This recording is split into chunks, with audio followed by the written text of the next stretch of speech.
Warning: for the purpose of this case, all primary research was conducted in South Wales and surrounding areas. Research provided is all factual, although some of what you see has been added purely for your entertainment.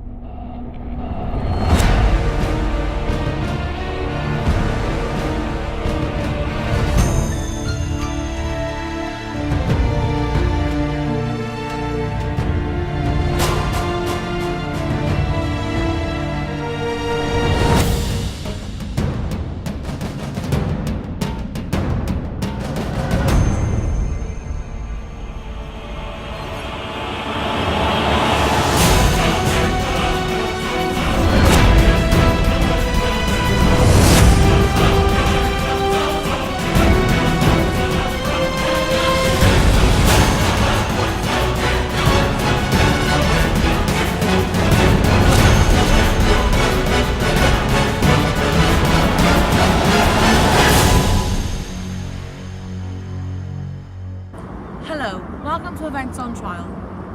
Technology has changed the way that we socialise, the way we consume, and now it's changing the way that we organise and attend major events. Is technology killing the event experience?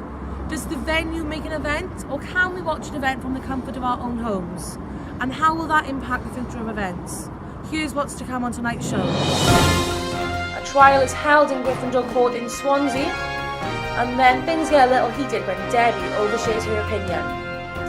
Later in the trial, tensions run high for Jib, and then finally, Judge Rita delivers her final verdict. So the verdict is? Events have always been a part of people's lives, and for over half a century, technology has been grown alongside them. From technology, we have seen events become bigger, more popular, and globalised. Researchers said that during the 21st century, sports observers noticed the globalisation and diversification of sporting events, both at sites dedicated to competitions and at sites dedicated to televised viewing. However, it's not just the 21st century that has brought along this change. It's actually been developing for much, much longer. The first sporting event ever broadcast live in the UK was Wimbledon in 1937. 29 years later, colour TV was introduced to sporting events for the 1966 FIFA World Cup. In 1975, the first live broadcast event was shown from overseas, the Thriller in Manila. In 2006, BBC introduced HDTV for their sporting channels. The most recent innovation was seen in 2011 when Sky Sports introduced On The Go. This allowed people to stream matches online via their smartphones and tablets. So just how much has the event experience changed over the years? Do people prefer to watch televised events at fan zones, pubs, or in the privacy of their own homes? Or do they prefer to watch the event at the event venue itself?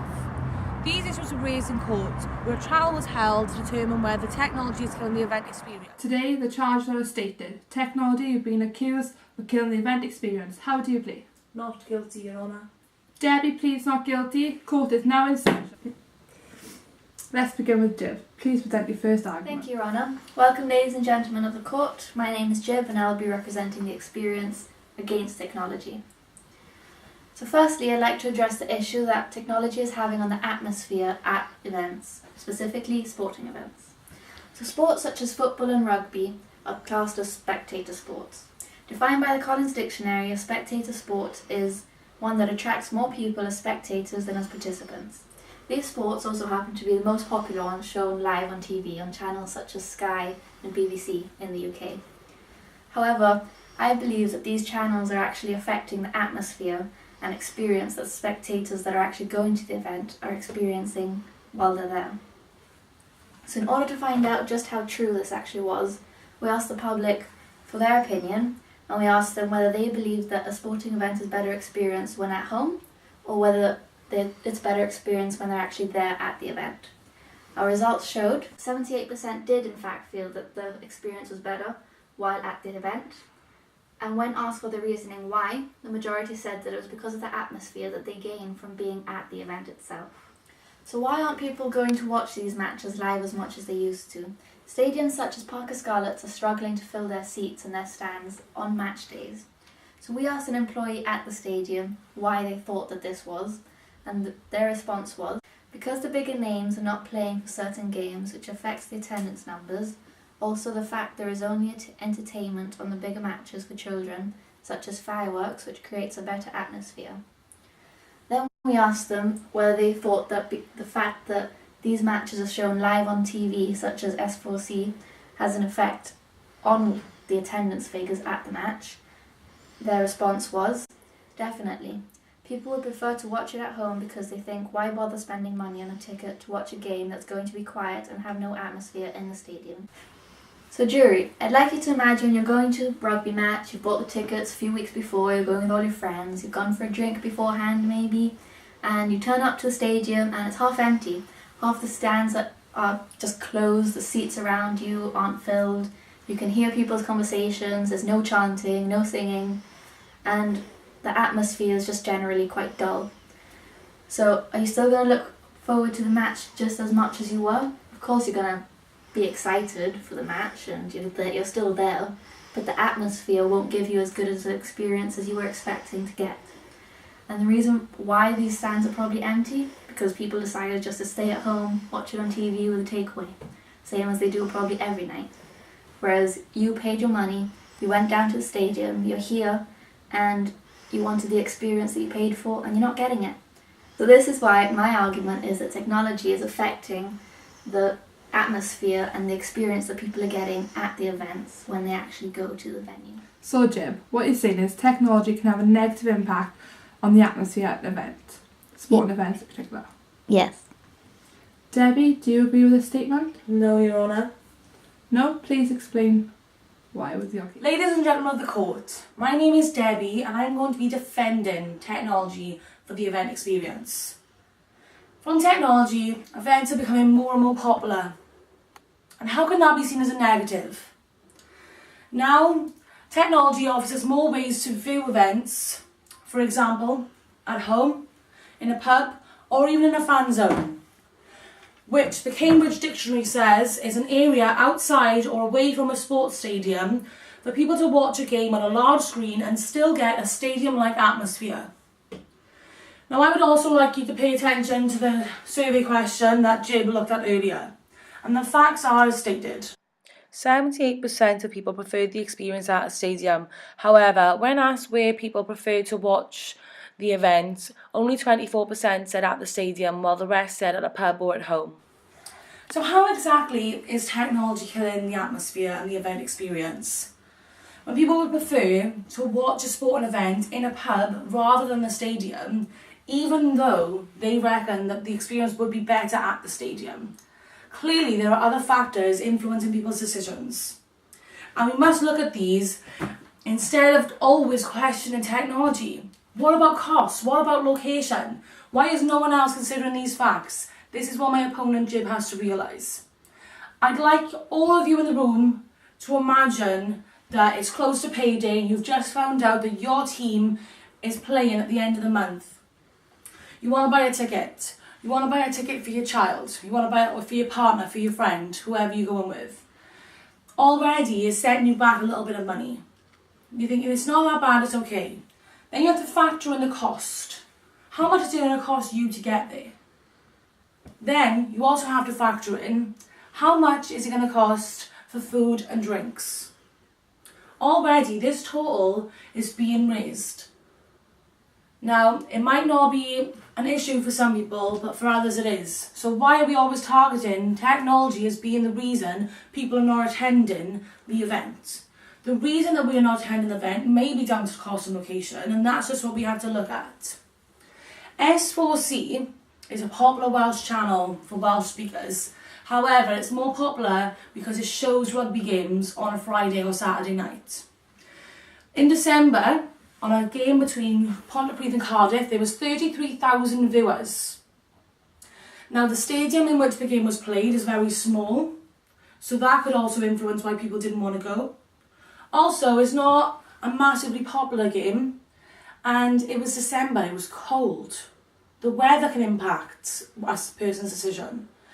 But, however, the technology still shows that the event is in popular demand, as there was factually stated 33,000 viewers for that rugby game. So it's just goes to show that technology isn't killing the atmosphere. There are more than one other factors that can be to blame. Both really well researched arguments. However, I'd like to hear more about the cost and location that affects the event experience. Do you have further evidence to support your case, Debbie? Yeah. So as I stated, technology doesn't really have an impact when you look at other factors such as location and cost. If you imagine that you go into a festival, bearing in mind that the average UK festival costs £200 for a weekend ticket. Reading Festival, for example, is £205 early bird tickets for the whole weekend. So let's imagine we're all going to go to Reading. You need the £205 for your ticket. How are we going to get there? It's 2.5 hours away from here in Swansea by car, 3.5 hours by train and 4.5 hours by bus. How much is that going to cost? 30 quid in the car, 40 quid by train, 30 to 40 pound by bus, return. So already you're adding costs to the total of your ticket. Then you've got to take food. You know, money for food, either buy the food before you go, still you're adding another 30 odd quid on top of your price. Then you're looking at spending money, emergency cash. What if something goes wrong? You're looking around £100, maybe more. Already that total has been taken up to around £400. So there's the cost. If you're looking at travel again, how are we getting there? How long is it going to take out of your journey? Some people might justify the spend and say £400 is worth the experience. You might go, you know, you're having a fabulous time, love to camp, you're being in the middle of it all. What's £400? But to a lot of people, that's a lot of money. That's a month's rent. That's the price of a laptop or a phone. This intangible experience is something that others might want to pay for, but something that you might not want to. So I have a video footage of an interview with a non-festival goer. I apologise for the poor quality, it was taken a while ago. But I hope that you can hear every word that she's saying, and hopefully it'll give you a little bit more insight to how much cost and location actually do affect a person's decision on whether to go more than technology itself. Maria, it's your right hand. Do you swear to tell the truth, the whole truth, and nothing but the truth? I do. Thank you very much. First thing will be I just dive in. Have you ever been to any UK music festivals? No, I'm not. And is there any reason in particular as to why? A lot of the time for me it's cost. The tickets to festivals, especially for weekends, which most of them tend to be, is really expensive.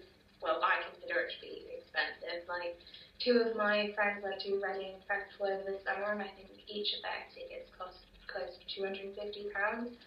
And for me, I just can't justify that amount of cost. A lot of the time for festivals, you have to camp at the festival, and that's part of what you actually pay for. It's not possible to get day tickets. And I can't stand camping. I hate it. I understand that a lot of people think that it adds to the experience of a music festival, but for me, having to camp in a field would ruin the experience completely for me. So camping's a big no. I do think it is possible to get day tickets, but obviously you would have to travel there with that. And I think there's still at least £100 for a day ticket. Would that still influence your decision on to go?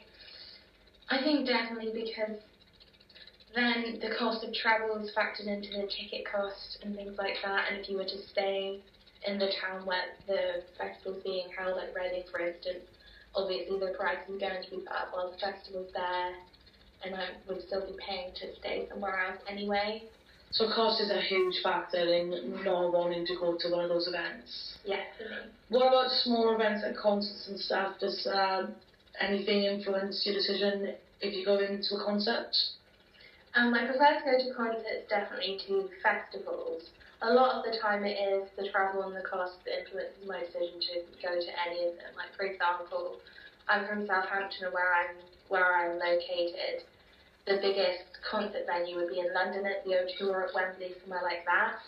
So if I were to go to one of those events, like for a concert like you said, I would have to factor in the time I would need to travel there, the cost it would be to travel up to London, possibly stay there, having to travel back possibly overnight. things like that. So that's the sort of thing that influences my decision normally. So mainly it is just cost and travel. There's not much about that. So if I was to mention technology, how would you say in your own words technology has an effect on events, negative or positive, pros or yours? I think that the people like myself that prefer not to go to certain events like festivals, it can be really positive. Like I watched the Glastonbury sets, a lot of them, on Sky TV over the summer, and I thought they were absolutely fantastic. And without technology, events like the cameras, the big screens, the appropriate sound equipment, all that stuff, I wouldn't have been able to do that. And I love Ed Sheeran, so not being able to see his set would have absolutely crushed me. So from the technology, you was able to see the event obviously from home. And do you think that that technology has an effect on people's experience at an event? And then obviously consider your own experience and compare the two. Do you feel like technology sort of interferes with a person who was there and their experience compared to your experience that you gained from home?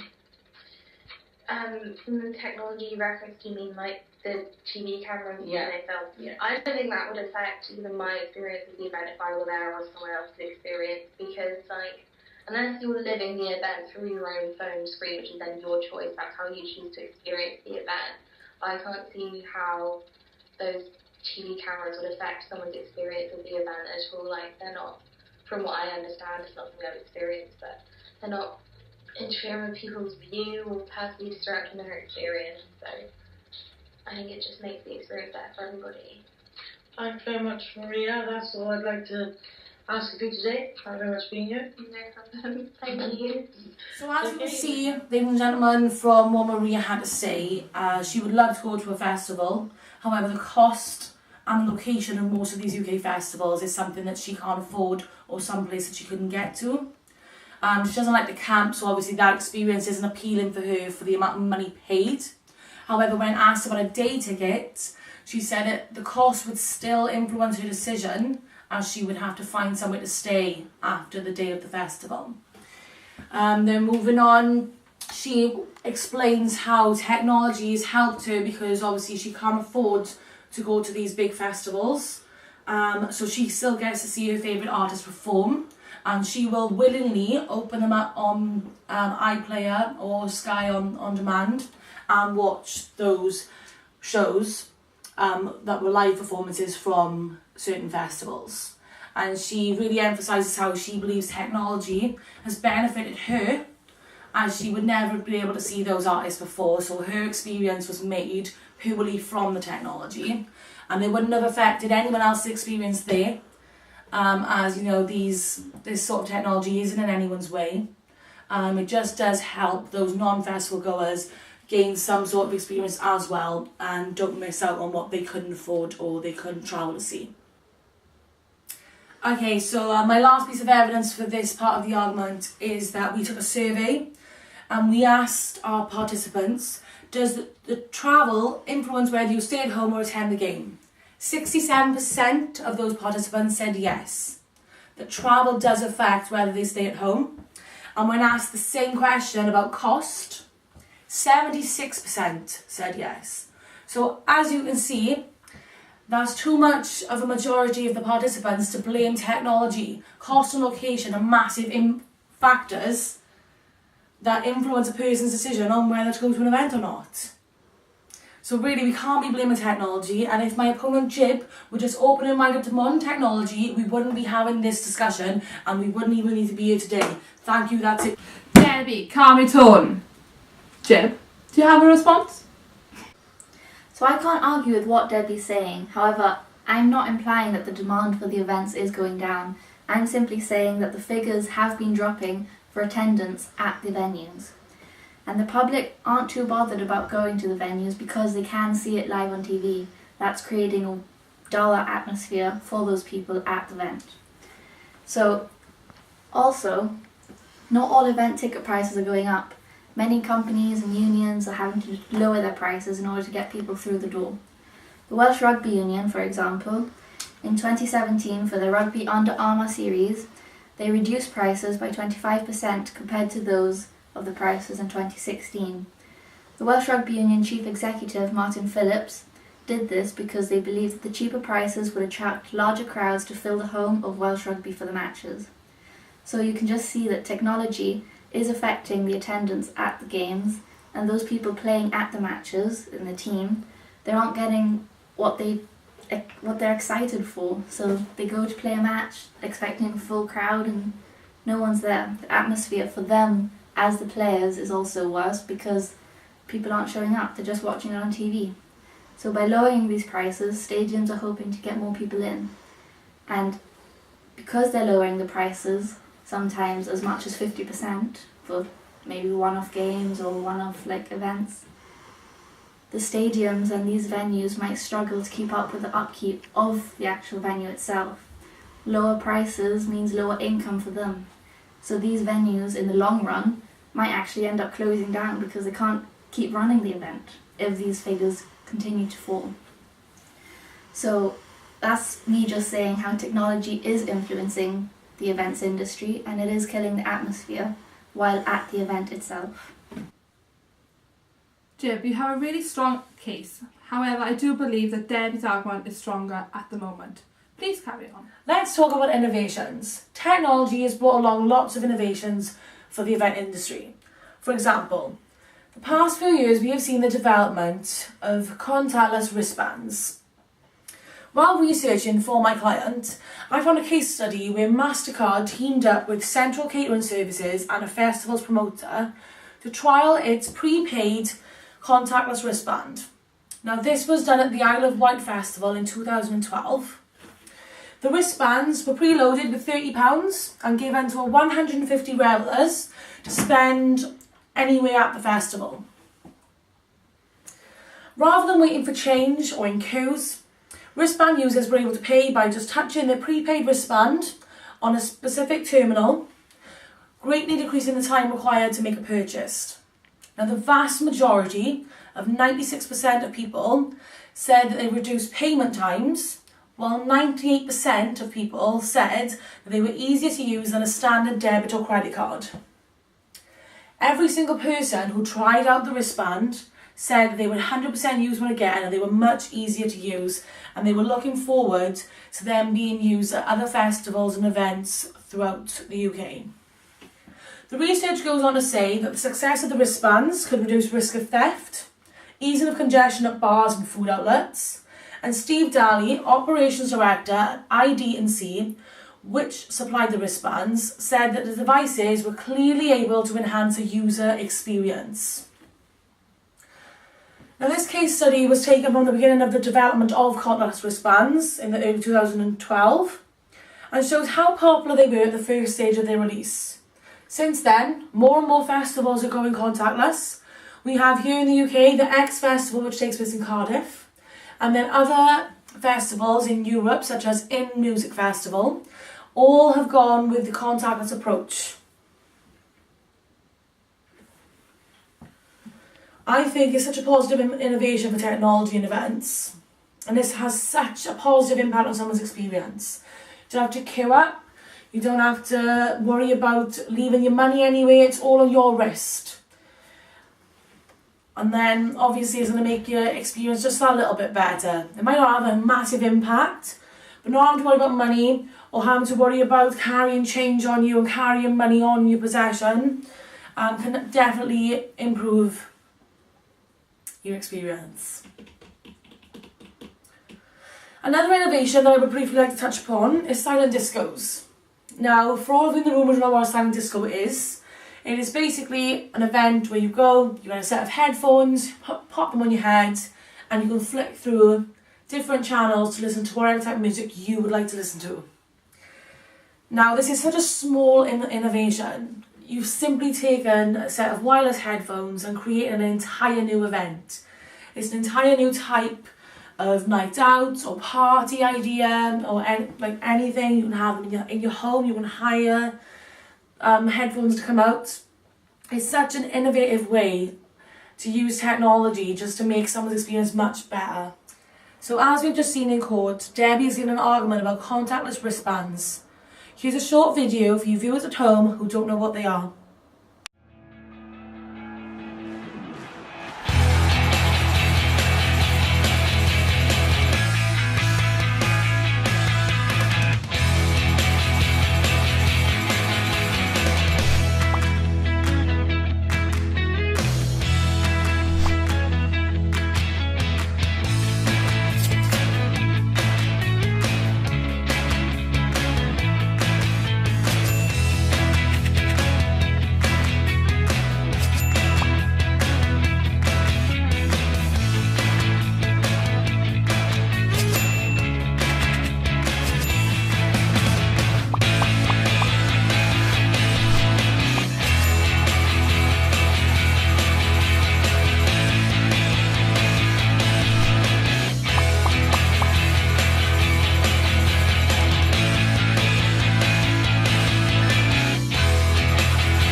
So although I cannot argue that contactless is a good innovation in the world of banking, I can say that contactless isn't always as simple as everyone thinks. The method doesn't always work, and technology does often fail.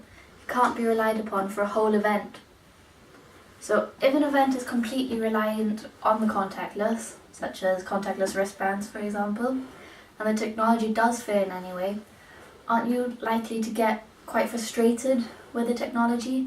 If you're going to pay for a beer or something at a festival and you go to touch your wristband, you think you'll be there for 2 seconds and you end up waiting there for 5 minutes for someone to come and fix the machine. Or you take out cash, and let's be honest, not many people carry cash on them much nowadays. Plus, if you're going to an event that you know is completely reliant on the contactless wristbands, on any type of contactless method, you're unlikely to take cash yourself in the first place. So I don't think that it can be relied upon for a whole event, especially if it's like a long event such as a festival. Even the Bank of England's chief cashier, Victoria Cleland, which for those of you who don't know, is the woman who has her signatures on all the banknotes in the UK. She doesn't use contactless because she doesn't actually rely on the technology. She doesn't believe that the technology is advanced enough or safe enough. She thinks that somebody could easily hack the system or can easily take money off her card while she's walking past, which is a big fear with people nowadays. You can never trust anyone. So regarding the contactless, I don't think it's going to make a massive impact on the experience of the event, but even if it does, it's going to be more against the technology rather than for the contactless, because if anything, it's going to frustrate you. I do believe technology is not always reliable. However, you two need to come back on track and provide something that's more relevant to this case. So if I may, I'd also like to address the issue of smartphones at concerts specifically. Concert goers who watch the event through their phone cameras on a little screen rather than actually living in the moment and enjoying the concert that's right in front of them. What's the point of recording these whole events in the first place? It's low quality. How many times have you actually gone back and watched the video that you've taken for over half of the concert? You don't want to hear yourself singing to it. You cringe at it. So what's the point in taking it? You may as well stay at home and watch somebody else's video on YouTube and you get the same thing. A 2015 study showed that 31% of 18 to 34-year-olds are using their phones for over half an event, if not the whole thing.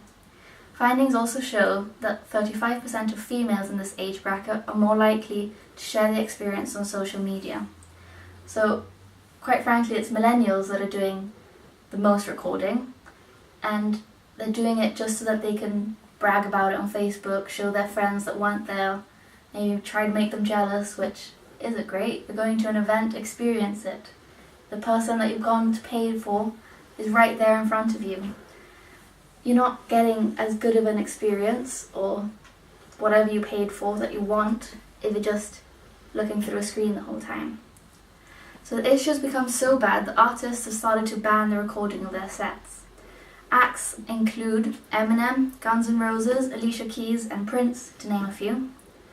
And the way that they do this is that they ask audience members beforehand to give in their phone into a locked pouch for the whole concert, and they place it in a locker and you can go back and get it afterwards. Understandably, this has had mixed reviews from fans. Not everyone's happy about it because they do want to record it all, but it's making the artist happier because they feel that you're giving them all their attention and they're enjoying performing to you rather than performing to the whole world that hasn't paid for their concert. So, although it's unlikely that an artist will sue a fan, they actually could. There is a law that says that recording of a live musical performance without the consent of the artist is in fact illegal. So, unlikely that you get sued for posting concert video, but they do have the right to forbid you from recording it in the first place. So, artists are now increasingly wanting to encourage camera-free concert experiences, encouraging audience members to experience the performance and enjoy it rather than living through their phone screen. So there have been cases that singers have actually stopped their performance just to tell a fan in the audience to stop recording and enjoy it for what it is. Here's an example of Adele doing exactly that. God, it stopped raining. Yeah, I want to tell that lady as well, can you stop filming me with a video camera, because I'm really here in real life. You can enjoy it in real life rather than through your camera. Can you take your tripod down? This isn't a DVD, this is a real show, and I'd really like you to enjoy my show because there's lots of people outside that couldn't come in. So as you can see, it's got to the point that you can listen to iTunes or Spotify or go on YouTube and you can provide a similar thrill for a cheaper price. If this continues, is there really going to be much point in attending live concerts at all? Would these same people think of taking their cameras out at a Broadway show or at an opera? Why is that considered wrong, but because you're at a concert, it's all of a sudden acceptable? The same respect that you showed at an opera should be shown to the artist at a concert. They're still people that want to be enjoyed and not simply through a screen all the time. So I think I rest my case. Thank you, Jib. That is more relevant to your case, just what I was looking for. Debbie, can you follow on to what Jib said? So, Your Honour, ladies and gentlemen of the court, I'm sure, like myself, you all respect and appreciate everything that my opposition just had to say. However, I would like to point out that Jib is focusing on the event experience that is not constant. Every single person's experience is different. You can't judge one person's experience based on another's. So someone might hate the technology, they might be so against it, but others find it enhancing. And that's why I suppose we are here today, is to see whether it's more in my favour or in my opposition's favour. However, I strongly believe that the use of smartphones has had a major positive impact on the event experience. A question for the room, if you please. How many of you like to take photos and keep sentiments of anything in life, not just events, take photos of one-off moments, something's happened in the house, you grab your phone out, you take a photo of it. You want to be able to relive that forever. So why not do that when you're at an event? If you're at an event, why don't you want to take a photo of where you were? Why don't you want to post it on Facebook? You want to share with everyone where you've been. It's exciting. You want it to be there forever, whether you look at it or not. If you wanted to get it, it is there at the touch of your fingertips. When I personally go to a music festival, I still enjoy everything. I soak it all up. I sing my heart out. I'm there. I know it's raining. I can see people bumping into me. I don't care. I get my phone out and I start recording. And maybe it's to gloat. Maybe it's this need inside me as a human being to want to share where I am, what I'm doing, to feel noticed by other people, to socialise with everyone else. Be like, yeah, I've been here as well. Look at me, I'm here. Like, talk to me. maybe subconsciously everyone's doing that. Just they want to be noticed. They want to gloat about where they are. It's a bad trait as a human being, but it's still there. It's part of us, and I think maybe that's one of the reasons why we do feel the need to share all these different memories and moments. Jim might be arguing that phones are ruining that experience, but I say no, it doesn't. I say it's enhancing our experience and it's helping us relive those moments for years and years to come. In a survey, we asked people if they had posted pictures or videos online that they'd taken at a festival or event. 85% of people said they had posted on single or multiple social media platforms, and 90% said they had taken photos and videos for personal storage. So if it's ruining the event's experience, then why are so many people doing it? Why is it if you go on Instagram you see thousands and thousands of photos of people's event experiences? What if you go on to Facebook and you scroll down and you see that someone's going live from a concert? And it's not just on now and again one person, it's all the time. Everyone wants to share where they are. They're sharing that they're enjoying themselves, and I don't see how that's ruining their experience. Earlier on, Jib showed you a video of Adele stopping her performance because a woman was recording her. Fair enough, I agree that can be distracting, especially for the artists themselves. However, I also have a video. This video is of Robbie Williams using technology to enhance his audience experience and make it feel that little bit more special. Will you do me a favour? Will you get all your cameras out, please? All your cameras in the air. Wind them all on. And after 3, I want you to let them off. Have we got a camera here? I want to take a picture of this. Is there a camera there? We'll get it from up here, right? You get one of these? 1, 2, 3. Oh my God! Wow! And again, 1, 2, 3. Wow! Yeah. Can you do it once more for me? My camera, please. Okay, sorry. I feel like I've won a competition. Yeah, okay. 1, 2, 3. Thank you, Nepal! To refocus what I'm saying to the court, I disagree completely with what my opposition Jib was saying, and that technology is killing the event experience. I will compromise in saying that it's evolving the experience and it's a little bit different now, but I think that it's a positive change within the modern world of events. Okay, I've heard enough. Jury, will you go out the room please to discuss your verdict? So I've just come out of the courtroom where Judge Nee has sent the jury off to get their final decision. It's neck and neck, guys. I really don't have a clue what's going to happen. It can swing both ways at this point. Apparently the jury are back and she's ready to give her final verdict. We are here today to provide an answer to whether technology is killing the event experience. Jury, do you have a verdict? Yes, Your Honour.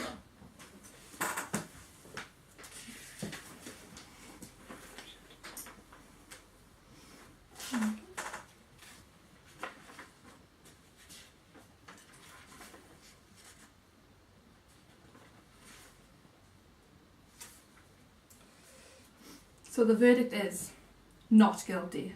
However, I'm giving you a warning. If you keep going down this path, I will be seeing you again. Court adjourned.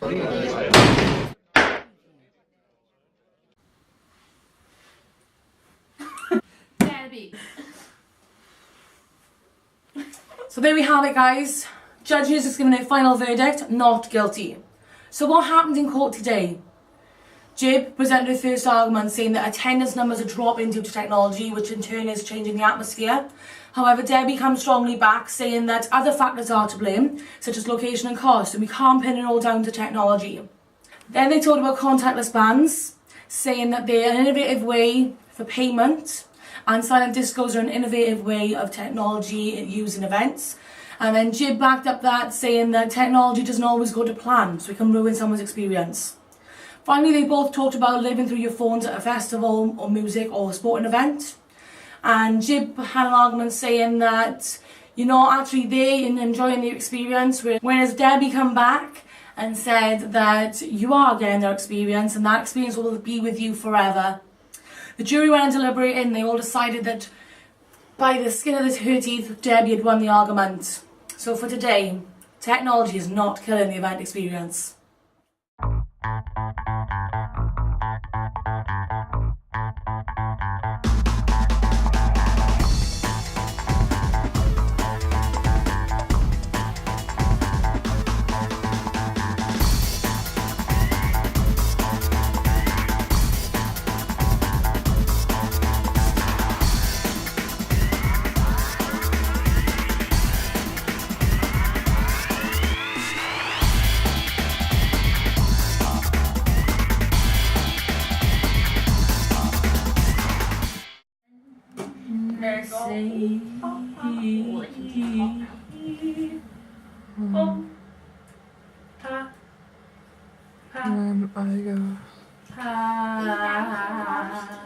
I think I'm on the wrong side. I need a nap. It was a delete. Idea to do a bloody documentary.